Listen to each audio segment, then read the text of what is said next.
이 시간 하나님의 말씀 풀어 나눔으로써 하나님의 은혜를 나누도록 하겠습니다. 다시 한번 인사하고 싶네요. 안녕하세요. 네. 요즘 하늘을 보게 되면 우리가 가을이 시작되었다는 걸 느낄 수가 있습니다. 근데 지금 이 가을이 시작되는 이 시점에 아마도 많은 시작이 있는 그런 기간인 것 같아요. 그러니까 예를 들면 여기에 있는 우리 초등부 학생들은 방학 보내고 나서 학교 2학기가 시작될 것이고요. 또 한편에 또 청소년부는 오늘 비전 카페가 시작하는 날입니다.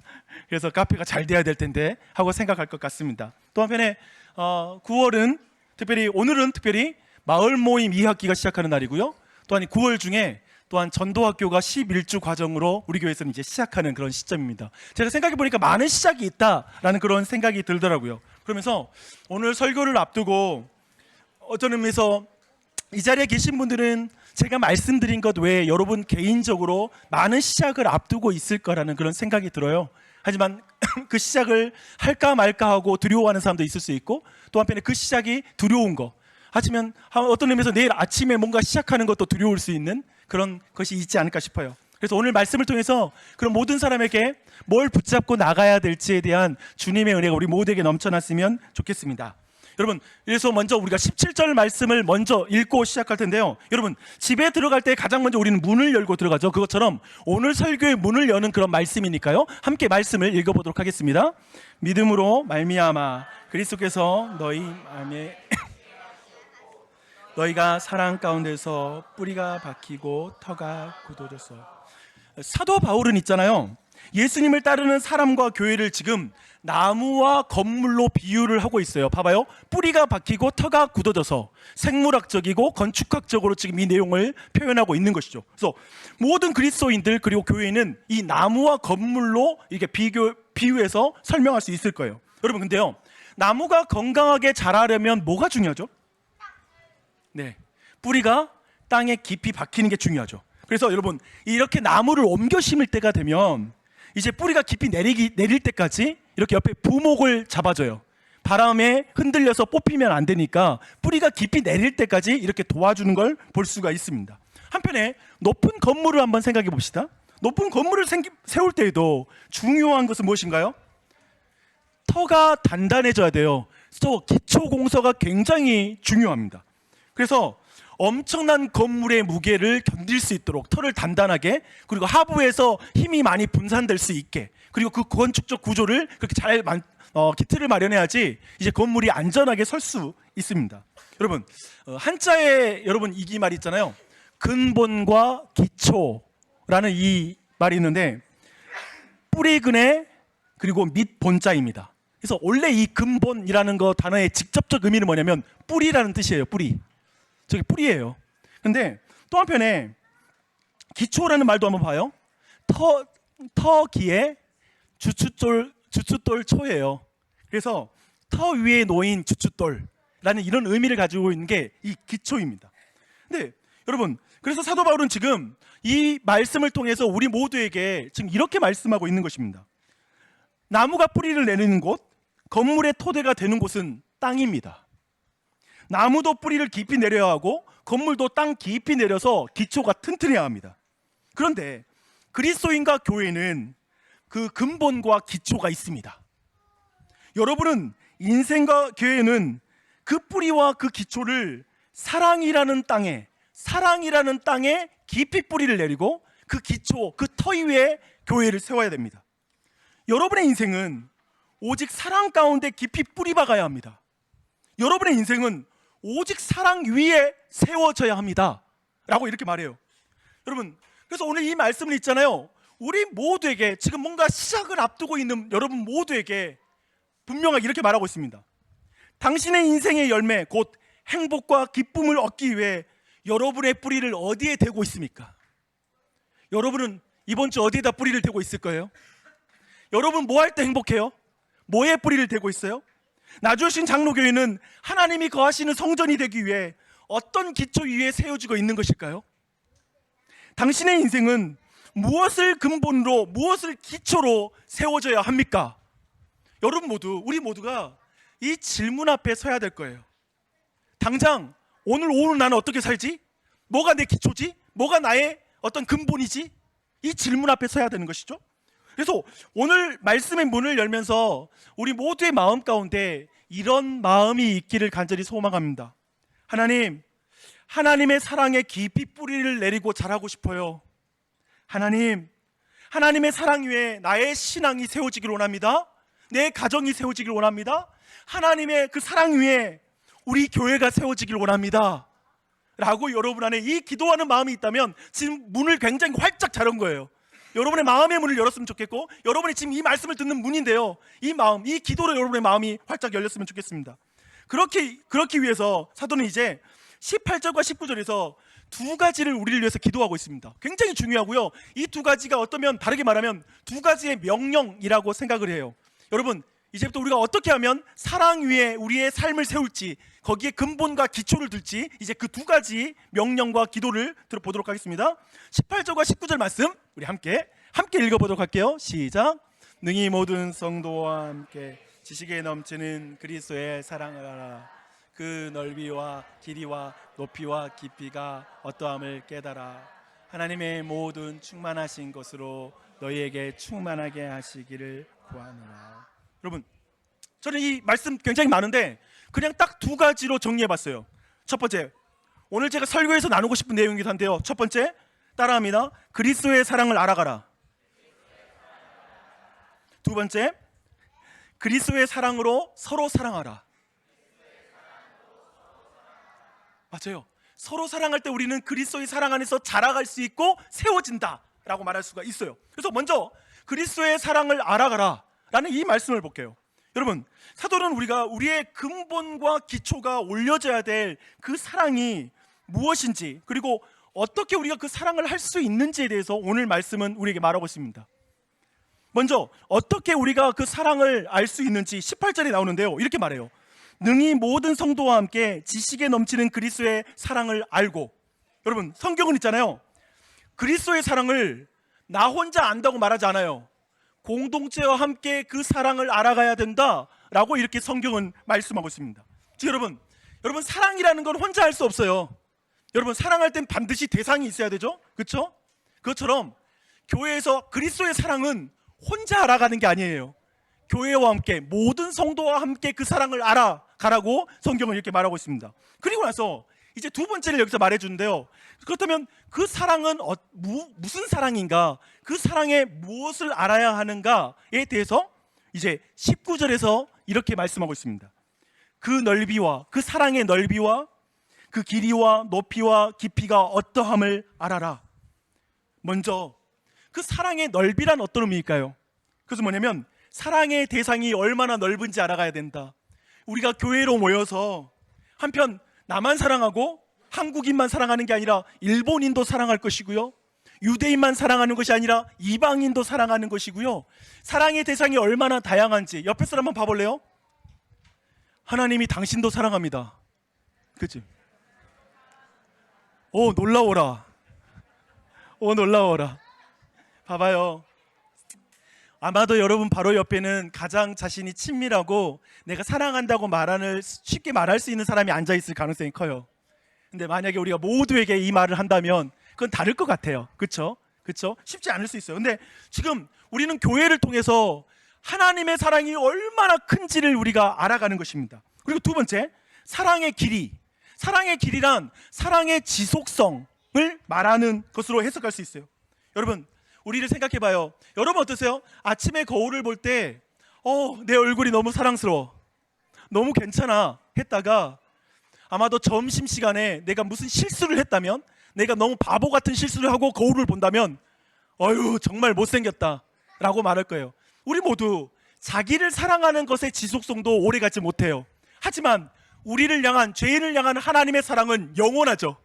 그 사랑은 변치 않으시죠. 그러니까 그 지속성을 알아가는 거예요. 그 사랑이 얼마나 긴지 그것을 교회와 함께 알아가는 것을 말씀하고 있습니다. 그리고 마지막으로 그리스도의 사랑의 그 높이와 깊이를 말씀하는 거 뭐냐면, 사랑의 수준을 알아라. 사랑의 그 정도를 너가 알았으면 좋겠어. 교회가 함께 알아갔으면 좋겠어 라고 이렇게 말씀하는 것이라고 이해할 수 있습니다. 그렇게 본다면 저는 이런 것 같아요. 이 말씀이 생각이 났어요. 하나님이 세상을 이처럼 사랑하사 독생자를 주셨으니, 하나님의 사랑의 깊이는 얼마나 깊은 거죠? 자신의 아들 독생자 예수 그리스도를 우리에게 보내주실 만큼, 그리고 십자가에 달려 죽으실 만큼 우리를 사랑하시는 거죠. 그 사랑의 깊이인 것이죠. 그렇죠? 그 사랑의 깊이를 말하고 있습니다. 그래서 방금 우리가 보았던 대로 우리가 교회로서 함께 그리스도의 사랑의 그 넓이와 길이와 높이와 깊이를 알아가야 되는데, 그 사랑의 다차원, 곧 사랑의 대상과 지속성과 그 사랑의 정도에 대해서 깊이 알아가야 되는데, 그 관점으로 사도 바울의 이 고백을 한번 들어보세요. 이 고백이 얼마나 아름다운지. 우리가 아직 죄인 되었을 때, 즉 우리가 회개할 마음도 없고 하나님을 사랑하는 마음도 없을 때, 하나님께 관심도 없을 때, 대상이죠, 대상. 두 번째, 그리스도께서 우리를 위하여 죽으심으로, 그때 우리를 위해서 죽으셨어요. 내가 하나님 믿지 않을 때 나를 사랑하사 이미 십자가에 달려 죽으셨어요. 사랑의 정도이죠. 또 한편 하나님께서 우리에 대한 자기의 사랑을 확증하셨느니라. 그 사랑은 영원한 사랑이죠. 그렇죠? 얼마나 깊은 사랑이에요. 그래서 영원히 우리를 사랑하는 사랑의 지속성을 사도 바울이 찬양하고 있습니다. 저는 이렇게 여러분이 고백했으면 좋겠어요. 이 사랑을 모든 성도와 함께 그리스도의 사랑을 알아가는 이 첫 번째 내용이 바로 첫 번째가 바로 이 부분입니다. 그래서 쭉 첫 번째 부분 한번 함께 살펴봤습니다. 이제 두 번째를 볼 텐데요, 뭐냐면 따라하겠습니다. 그리스도의 사랑으로 서로 사랑하라. 이 부분 볼게요. 성경이 여러분 강조하고 있는 것은 그리스도의 사랑을 알아감으로 우리가 철저하게 다른 사람을 사랑하는 걸로 연결돼야 된다는 거예요. 나 하나님 사랑해, 하지만 옆에 사람을 미워해. 그럴 수는 없다는 거예요. 그 둘이 연결되고 있다는 걸 강조해요. 어떤 의미에서 여러분 오늘 성경 말씀 뭐냐면, 타자를 사랑함으로 하나님을 사랑하는 걸 더 깨달아갈 수 있대요. 뭐냐면 우리가 서로 사랑함으로 하나님 사랑을 더 이해할 수 있게 되는 거야. 그 가능성도 성경은 지금 말씀하고 있습니다. 그래서 사도는 있잖아요, 이 두 번째 단락에서 우리에게 이렇게 말씀하고 있는 것입니다. 한번 들어보세요. 당신은 교회에서 예수님의 사랑의 대상이 얼마나 넓은지를 알아가고 계십니까? 그렇다면 당신의 사랑의 대상을 넓혀가십시오. 예수님이 당신과 교회를 얼마나 오래 참고 인내하며 사랑하고 있다는 걸 경험하고 계세요? 그렇다면 서로를 오래 참고 인내하십시오. 예수님의 십자가의 사랑이 얼마나 크고 놀라운지를 당신의 시간과 공간 속에서 여러분과 부대끼고 있는 사람들을 통해서 깨달아가고 있습니까? 그렇다면 서로를 위해서 희생하고 사랑하십시오. 아까워하거나 자기 의의를 내세우지 마십시오. 그렇게 함으로 하나님의 모든 충만하신 것으로 여러분에게 충만하십시오. 하나님의 사랑 안에 있는 모든 충만한 것을 서로 사랑하는 것을 통해서 그 안에 그것을 이루어내십시오. 사랑의 대상, 지속성, 깊이를 더하는 것이 너무 힘겨우시죠? 그것을 통해 너무 힘겨운 순간에 이렇게 말하면 돼요. 주님, 난 사랑이 없어요. 내 사랑이 더 넓어지도록, 깊어지도록, 그리고 더 계속될 수 있도록 주님의 사랑을 부어주세요. 그게 바로 신앙인 것이죠. 그래서 이렇게 말해요. 사랑하는 여러분, 종교인이 되지 말고 예수님을 닮아가십시오. 그러니까 교회에 와서 우리가 하나님을 사랑한다고 표현할 수 있는 수없이 많은 종교적인 행위 자체가 중요한 게 아니라, 그건 하나님을 사랑한다라는 표현이고, 이 시간 우리가 예배하는 것은 서로를 사랑하기 위함인 걸 기억하십시오. 그렇게 이어지는 거예요. 그래서 종교 장사꾼이 아니라 어떤 의미에서 우리 모두는 예수님의 사랑으로 서로를 사랑하는 사랑꾼이 되는 것이죠. 그것을 성경이 말하는 신앙이라고 말씀하고 있습니다. 여러분, 이런 말 들어봤어요? 종특이라는 단어 들어봤나요? 종특. 종족 특성이라는 말을 줄여서 하는 말로서 특정한 종이나 부류가 공통적으로 가지고 있는 그 특성, 그것을 종특이라고 말합니다. 근데 물어볼게요. 여러분, 그리스도인들의 종특은 뭘까요? 그리스도인들의 종특, 그것은 사랑이라고 말할 수 있을 것 같아요. 누가 말했죠? 네, 감사합니다. 네. 이렇게 한번 다른 질문 한번 해볼까요? 이런 질문이에요. 하나님의 사랑을 모르는 사람들과 비교해서 그리스도인들은 그 관계의 넓이, 대상의 넓이가 더 넓고 더 깊고 지속성을 더 가져가고 있다. 여러분, 그렇게 믿으십니까? 그래서 기독교인들은 비그리스도인에 비해서 훨씬 부부 생활을 잘하고 있고 이혼율도 현저하게 떨어지며, 그리고 사람들과 갈등이 있을 때 그 갈등을 굉장히 탁월하게 풀어갈 수 있는 그런 어떠한 언어의 기술과 그리고 관계의 기술을 굉장히 잘 함양하고 있다. 여러분 어떻게 생각하세요? 이런 질문을 한다면 그 관계의 대상 깊이 어떤 지속성에 있어서 아마도 분명한 건 우리 모두가 동의할 수밖에 없는 것 같아요. 우리가 하나님의 사랑을 아는 사람으로서 그걸 모르는 사람들과 비교해서 그게 더 깊어야 된다, 더 길어야 된다, 더 넓어야 한다는 걸 우리 모두가 인정하는 말씀이 아닐까 싶습니다. 맞아요. 사랑은 그리스도인들의 종특이에요. 근데 우리 스스로 한번 그런 의미에서 여러분 모두가 한번 질문할 필요가 있습니다. 나는 나이가 들수록 사랑의 대상 곧 사랑의 넓이가 넓어지고 있는가? 아니면 좁아지고 있는가? 관계의 폭이 좁아지고 있는가? 나는 신앙의 연수가 더할수록 사랑의 길이 곧 지속성이 길어지고 있는가? 아니면 손절 기술만 늘어가고 있는가? 나는 성경에 대한 지식이 깊어질수록 사랑의 수준도 더 깊어지고 있는가? 아니면 그냥 그 사랑을 너무 피상적으로 포장하고 그렇게 말하는 것에 익숙해지고 있는가? 라는 질문이죠.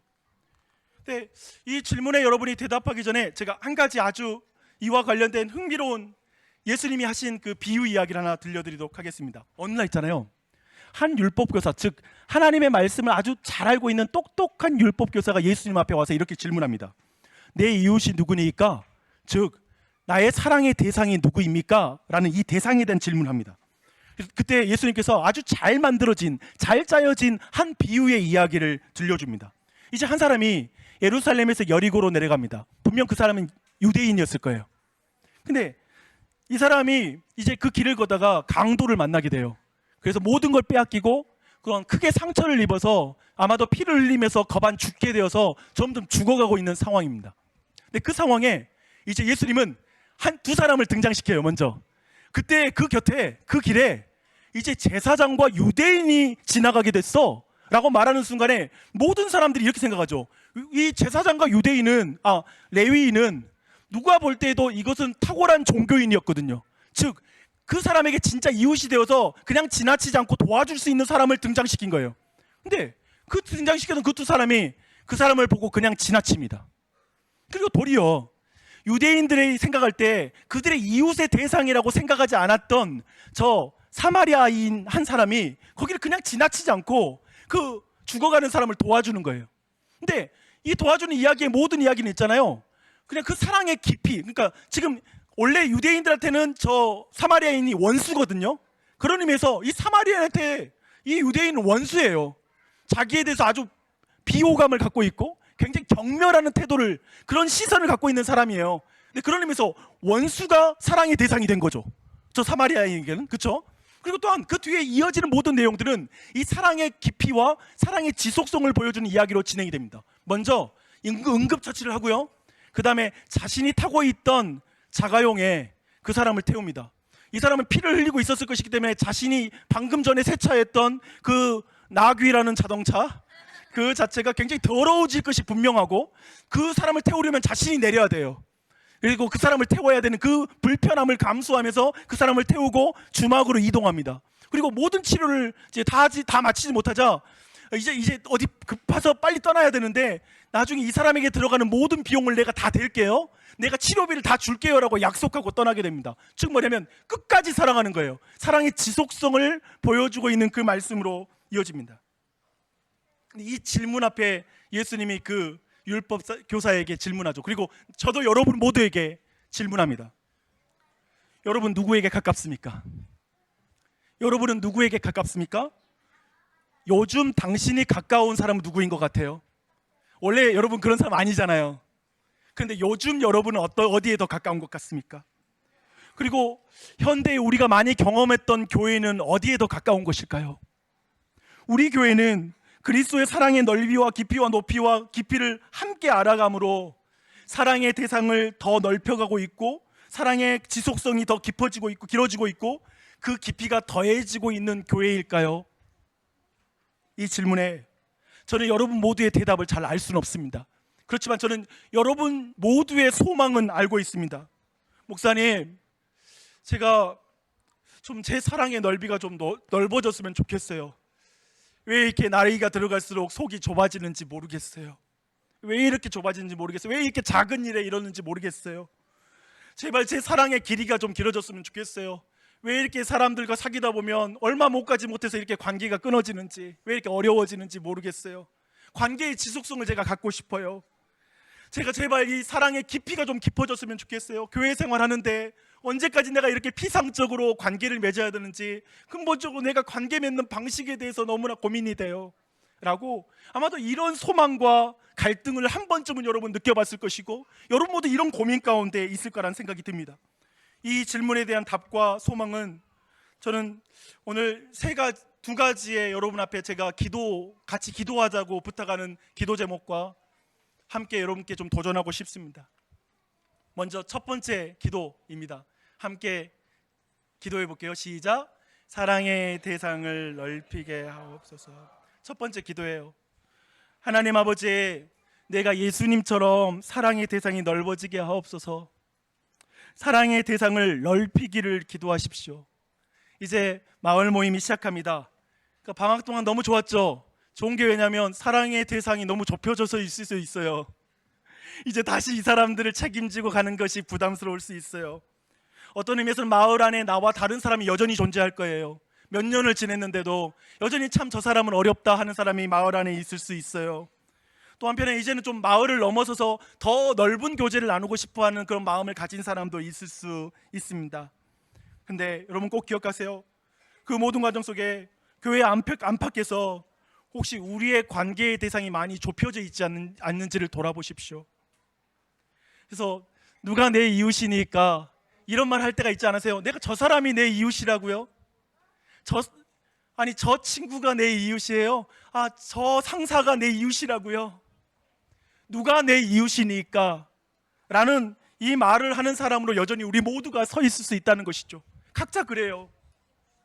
예수님은 산 위에서 이제 하나님 나라 백성의 삶을 말하면서 우리 모두에게 이 말씀을 하십니다. 특별히 관계를 넓혀가는 것에 대해서 두려움이 있으신 분들 한번 이 말씀을 들어보십시오. 너희가 너희를 사랑하는 자를 사랑하면 무슨 상이 있으리요? 세리도 이와 같이 아니하느냐? 또 너희가 너희 형제에게만 무난하면 남보다 더하는 것이 무엇이냐? 이방인들도 이같이 아니하느냐? 라고 말씀합니다. 사랑하는 여러분, 저도 어렵습니다. 관계의 대상을 넓혀간다라는 것, 그것은 정말 저를 찢어 놓는 것 같은 상황이 있을 때도 있습니다. 그러나 관계의 대상이 좁아지는 것을 두려워하십시오. 예수 그리스도처럼 관계의 대상을 넓히는 걸 결정하십시오. 그 길을 걸어가십시오. 그런 의미에서 저는 전도란 뭘까 생각해 볼 때, 저는 전도란 사랑의 대상을 넓히는 것이라고 믿습니다. 그래서 내가 가장 사랑하는 분을 내가 가장 사랑하는 사람에게 건네주는 거, 전달하는 거, 전하는 거, 그게 전도겠죠. 그래서 저는 이번에 전도학교 통해서도 여러분, 사랑하는 여러분, 그런 마음 있으신 분들 함께 하면 좋겠어요. 나도 이 사랑의 대상을 더 넓혀보고 싶어. 교회 안에서 밖으로 넓혀가고 어떻게 사랑을 표현해야 될지를 알고 싶어 라는 분이 함께 하면 좋겠습니다. 저는 그 방향으로 함께 할게요. 두 번째 기도입니다. 함께 이 기도를 따라하겠습니다. 시작. 사랑의 수준과 지속성을 더하게 하옵소서. 하나님 아버지, 예수님처럼 사랑의 수준과 지속성이 더해지게 해주십시오 라는 이 기도를 드렸으면 좋겠어요. 여러분, 세상이 말하는 건 뭔가요? 특별히 여러분이 마태복음 5장을 보면 이 하나님 나라의 윤리를 말할 때 세상은 이렇게 말하나 이렇게 하라고 이렇게 명령하시거든요. 저는 볼 때 세상은 이렇게 말하는 것 같아요. 세상에서 관계의 깊이와 지속성을 결정하는 건 이 한마디예요. Give and take. 너가 나에게 주는 만큼 줄게. 이건 우리가 부조를 하거나 모든 조의금을 할 때 확실히 지켜야 될 거죠. 그렇죠? 국룰이에요. 국룰. 이거예요. 주는 만큼 주는 것. 또 한편에 내가 줬는데 안 줘? 손절. 지속성은 거기서 끝이 나는 것이죠. 이게 바로 세상의 방식이라는 생각이 듭니다. 목회를 하고 제가 이 10년 동안 교회 섬기면서 제게 가장 큰 유혹은 뭐냐면 저의 사역의 수준과 지속성을 사역의 대상으로 결정하는 거예요. 사람으로 인하여서 결정하는 것이더라고요. 그렇잖아요. 아까 말한 것처럼 give and take라는 것은 상대가 나의 사랑의 수준과 지속성을 결정한단 말이거든요. 근데 그것이 교회 안에서 동일하게 그 원리가 움직일 수가 있는 것이죠. 생각해 보세요. 우리가 사는 이 세상, 뭐 교회를 포함해서 나에게 호의적인 사람부터 적대적인 사람이 있고요, 나를 격려하고 위로하는 사람부터 또 나에 대한 헛소문을 퍼뜨리는 사람이 있을 수 있습니다. 그리고 또한 우리는 그 안에서 내 자신에게 정말 호감을 가진 사람들을 만날 수 있고요, 또 한편에 굉장히 불호감으로 그냥 째려보는 사람을 만날 수도 있습니다. 근데 문제는 뭐냐면 그게 중요한 게 아니에요. 우리 모두가 그게 있다는 거예요. 우리 모두가 똑같다는 거예요. 차이가 하나도 없다는 거예요. 근데 그 부분에서 우리가 쉽게 낙심한다는 거예요. 그러나 꼭 기억하십시오. 사랑의 수준과 지속성을 사람 상대가 결정하도록 두지 마십시오. 오직 우리의 사랑의 지속성과 그 수준을 하나님이 결정하게 하는 것이 성경의 가르침입니다. 그래서 성경이 말하는 건 부부 사이에도 이렇게 말하는 거예요. 그리스도가 너가 아내를 사랑하되 그리스도가 교회를 사랑한 것 같이 사랑하라. 종들에게, 주인에게 나아가는 종들에게 이렇게 말해요. 너희 종들아, 하나님을 대하듯 주인을 대하라. 즉 하나님과 관련을 시키시는 거죠. 쉽게 말해서 사랑의 수준과 지속성은 하나님과 관계로 결정된다는 것입니다. 그런 의미에서 저는 말하고 싶어요. 저도 마찬가지예요. 제가 하나님과의 관계에서 찾아요. 저는요 1만 달란트 빚진 사람이거든요. 하나님 앞에서 나는 1만 달란트를 용서받은 사람이라서 내 주변에 있는 300데나리온 빚진 사람에 대해서 계속 화가 나 있는 거, 아니면 그 사람을 향해서 어떤 사랑하는 것을, 그 사람을 기준으로 300데나리온만 주는 게 내 인생이 아니란 거예요. 1만 달란트 빚진 거 안에서 모든 윤리가 결정이 되는 것이죠. 그래서 그 부분을 성경이 말하는 것입니다. 이제 말씀을 정리하겠습니다. 이 사진 한번 봐주세요. 굉장히 큰 나무죠. 저는 이 큰 나무가 오늘 말씀에서도 비유로 사용됐을 뿐만 아니라 저는 여기 안에 우리가 꿈꾸는 우리 개인의 인생이 이 큰 나무가 되고 싶은 그런 우리의 기대가 있다고 생각해요. 또 한편에 우리가 꿈꾸는 자녀, 우리가 양육하고 있지만 우리 자녀가 이런 큰 나무가 됐으면 좋겠습니다라는 그런 기대감을 가지고 있다고 생각합니다. 또 한편에 우리가 섬기고 우리가 한 몸이 된 이 교회가 저런 큰 나무와 같은 교회가 됐으면 좋겠어요. 그 의미는 이것이죠. 저런 큰 나무가 나서 비바람이 칠 때 많은 작은 새들이 와서 피난처로 삼고 저 나무 안에 들어와서 집을 짓고 생명을 낳고 하는 그런 곳이 되는 것, 그런 걸 기대하게 되고, 또 한편에 무더운 날씨에 많은 사람이 쉬어갈 수 있는 그늘을 만들 수 있는 곳이 되는 것. 그런 사람이 되는 게 얼마나 매력적이에요. 나를 만나면 누군가 쉼을 얻게 되는 거, 되게 너무나 매력적인 것 같아요. 그런 사람이 다 되고 싶은 것 같아요. 또 한편에 저 나무가 다 늙어서 잘려 나갈 때에도 저 나무로 가난한 사람들이 쉴 수 있는, 한 가정이 안식할 수 있는 집으로 변할 수도 있잖아요. 그것을 꿈꾸는 거, 그냥 죽어서도 누군가에게 쉼을 줄 수 있고 안락을 줄 수 있는 그런 나무가 되는 것, 이 모든 걸 우리 모두가 그런 인생 되고 싶다, 그런 교회 되고 싶다, 그런 내가 되고 싶다, 내 자녀가 됐으면 좋겠다라고 하는 기대감이 있는 것 같아요. 근데 이런 큰 나무에 방금 말했던 그 모든 특징은 저는 한 나무에 달리신 예수 그리스도가 가진 모든 특징인 것 같아요.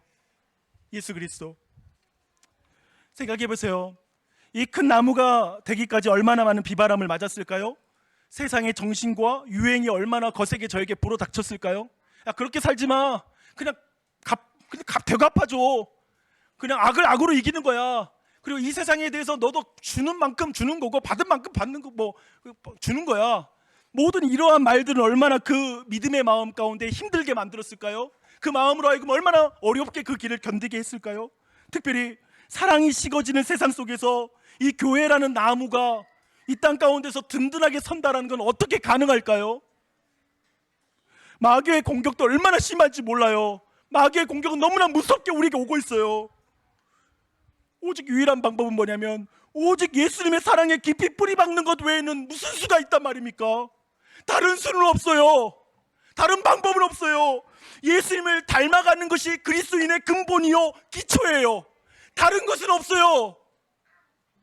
마을 모임이 그리스도의 사랑에 뿌리박아 모든 영양분을 받아서 사랑과 희락과 화평과 오래 참음과 자비와 양성과 충성과 온유와 절제의 열매를 맺는 그런 마을 모임이 되기를 축원합니다. 또한 예수님의 사랑을 더 깊이 경험함으로 사랑의 넓이를 넓히기 원하는 모든 분들이 함께 참여하여서 정말 복음을 생생하게 경험하게 되는 이번 복음 전도 학교가 됐으면 좋겠어요. 그런 모든 마음으로 나아가시게요. 이 땅 길지 않아요. 예수님 곧 오실 거예요. 나도 언제까지 살지 모르는 거예요. 우리가 이 땅 사는 동안 그래 내가 예수 닮아가는 거, 이번 학기 지금 우리 학교 갈 때에도 예수님 닮고 싶어요 하고 기도하고 나가는 거, 회사 갈 때에도 나 오늘 예수님 더 닮게 해주십시오라고 말하는 거, 그리고 오늘 모임을 시작하면서도 마을 모임에서 우리 예수 더 닮아가자, 우리 사랑 더 넓어지게 하자, 더 정말 깊어질 수 있도록 기도하자 라고 말하면서 나아가는 것, 그 은혜가 넘쳤으면 좋겠는 거죠. 우리가 보고 싶은 그거죠. 그 은혜가 우리 모두에게 넘치길 바랍니다. 아멘. 기도하겠습니다.